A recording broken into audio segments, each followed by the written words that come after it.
बिस्मिल्लाहिर्रहमानिर्रहीम। औरतों के मुताल्लिक सवाल पूछा गया। सवाल यूँ है कि दौरान हैज़ अगर जो औरत को रोज़े छूट जाते हैं, या दौरान हमल है, प्रेगनेंसी के दौरान जो रोज़े औरत को छूट जाते हैं, या इसी तरह से वो औरत जो जो दूध पिलाने वाली हो, यानी कि अपने बच्चे को दूध पिलाने वाली औरत, जब उस दूध पिलाने के दौरान उससे जो रोज़े छूट जाते हैं, तो सवाल है कि क्या उसको क़ज़ा उन रोज़ों की करनी है? अगर करनी है तो किस तरह करनी है? क्या अगर 10 रोज़े या 20 रोज़े, 5 रोज़े उसके छूट जाते हैं, क्या मुसलसल उसको उन रोज़ों की क़ज़ा करनी है, या वक्फ़े-वक्फ़े में कर सकती है? देखिए, इस बारे में सबसे पहले याद रखें, रोज़ों की, चाहे वो हैज़ के दौरान हो या इसी तरह से हमल के दौरान, यानी कि प्रेगनेंसी के दौरान छूटे गए रोज़े हो, या बच्चे को दूध पिलाते वक्त उन अय्याम में जो रोज़े छूटे हुए हों, तीनों सूरतों में अगर रोज़े छूटे हुए हों, तो तीनों सूरतों में रोज़ों की क़ज़ा लाजिम है।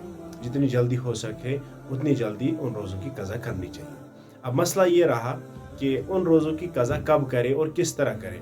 देखिए, औरत को शरीयत ने औरत को इस तरह से, जब इन सूरतों में रोज़ा छूट जाते हैं और फिर औरत को क़ज़ा करने का हुक्म दिया गया है, तो शरीयत ने कोई ख़ास तरीके की तरफ एक औरत को नहीं लिया है। उसको इख्तियार दिया गया है कि जिसमें उसको सहूलियत हो। बस कोशिश यही रहनी चाहिए कि जल्द अज़ जल्द उन रोज़ों की क़ज़ा हो जाए। जैसे अगर किसी के 5 रोज़े क़ज़ा हुए हों या किसी के 10 रोज़े क़ज़ा हुए हों, वो रमज़ान में नहीं रख पाए, तो आइंदा जैसे शव्वाल में या किसी दूसरे महीने में वो रखना चाहती है, बिल्कुल रख सकती है। अगर वो मुसलसल 5 रोज़े रखना चाहती है, जैसे किसी के 5 रोज़े छूट गए, किसी के 10 रोज़े छूट गए, वो मुसलसल उन रोज़ों को की क़ज़ा करना चाहती है, तो बिल्कुल कर सकती है, उसमें कोई हर्ज नहीं है। लेकिन अगर वो चाहती है कि मैं खालिस हफ़्ते में एक दिन, जैसे जुमेरात को रहूँगी या जुम्मे को रहूँगी, फिर दूसरे हफ़्ते फिर जुमेरात को जुम्मे को रहूँगी, इस तरह से मैं इन रोज़ों को मुकम्मल करूँगी, बराबर करूँगी जितने रोज़े उसे रमज़ान में छूटे हुए हों।